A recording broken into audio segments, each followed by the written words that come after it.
Hello friends, ఎలా ఉన్నారు? బాగున్నారా? ఇంకూడా చాలా బాగున్నామండి. అండ్ మా మా అక్క వాళ్ళ అమ్మాయి హెయిర్ గురించి మీకు లాస్ట్ టైం వీడియోలో చెప్పాను కదా. హాస్టల్కి వెళ్ళి తను హెయిర్ అంతా పాడైపోయింది అని చెప్పేసి ఒక వీడియో పెట్టాను. తర్వాత నేను తన హెయిర్ రిపేర్ చేయడానికి చాలా ట్రై చేశాను అనమాట, చాలా రెమెడీస్. సో అందులో ఒకటి మీకు ఇవాళ చెప్తాను. అంటే నేను రెమెడీ చూపించట్లేదు కానీ ఓన్లీ చెప్తానన్నమాట. అదేంటంటే మీరు లాస్ట్ వరకు వీడియో చూడండి.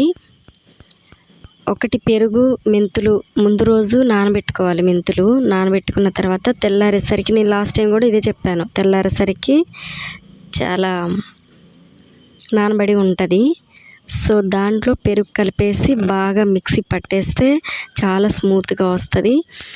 పగిలిన జుట్టు, చిట్లిన జుట్టుకి చాలా రిపేర్ చేస్తుందండి. మెంతులు అనేవి చాలా రిపేర్ చేస్తుంది, చాలా మంచిది. చూసారు కదా లాస్ట్ టైంకి ఇప్పటికీ ఎంత డిఫరెంట్ ఉందో. లాస్ట్ టైం వీడియోలో ఏంటంటే తన హెయిర్ మీరు కూడా ఒకసారి చెక్ చేసేయండి. తన హెయిర్ బాగా చిట్లిపోయి పగిలిపోయి అసలు నాకైతే ఎంత కోపం వచ్చిందంటే తన హెయిర్ చూసి వెంటనే కత్తెర తీసుకొని కట్ చేయాలి అనేంత కోపం వచ్చేసింది. అంత హెయిర్ని పాడు చేసేసింది అనమాట. అండ్ ఇప్పుడు ఈ మధ్య నేను తన హెయిర్ని ఇలా సాఫ్ట్ చేసేసాను. చాలా వరకు నయం అనిపించింది, కొంచెం ఎదిగింది కూడా. చూసారు కదా, తను వచ్చి 1 మంత్ పైనే అవుతుంది.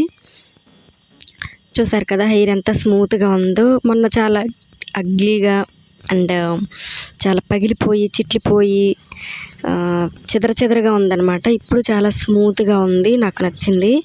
అండ్ నేను చెప్పిన ఈ రెమెడీ మెంతులు, పెరుగు ఎండాకాలంలో హెయిర్కి మంచిది. ప్లస్ ఎండాకాలం వేడి చేస్తుంది కాబట్టి తలలో పెట్టుకోవడం వల్ల వేడి కూడా తగ్గిపోతుంది, చలవ చేస్తుంది అనమాట. ఈ రెమెడీ వచ్చేసి మా అమ్మ చెప్పింది నాకు, ఎండాకాలంలో ఈ రెమెడీనే ఎక్కువ శాతం పెట్టాలి అని చెప్పేసి. సో నేను వీక్లీ 2 times మా అమ్మాయికి ఇదే పెడుతున్నాను. తన జుట్టు అయితే ఇంత మార్పు వచ్చింది. ఇంకా 1 month ఇలా ట్రై చేస్తే 2 weeks 3 weeks పూర్తిగా తగ్గిపోతుంది అనమాట. చూసారు కదా ఎంత స్మూత్గా ఉందో. అండ్ వీడియో మీరు ఎందుకు తీయట్లేదు రెమెడీ చేసేటప్పుడు అంటే, నాకు టైం ఉండట్లేదు. నేను మార్నింగ్ షాప్కి వెళ్ళిపోతున్నా చెప్తున్నా కదా. నేను షాప్కి వెళ్ళిపోవడం వల్ల వాళ్ళు ఇంట్లో చేస్తారు కాబట్టి టైం ఉండట్లేదు. సో అందుకని ఇప్పుడు ఈ వీడియో పెడుతున్నాను. Thank you so much for watching.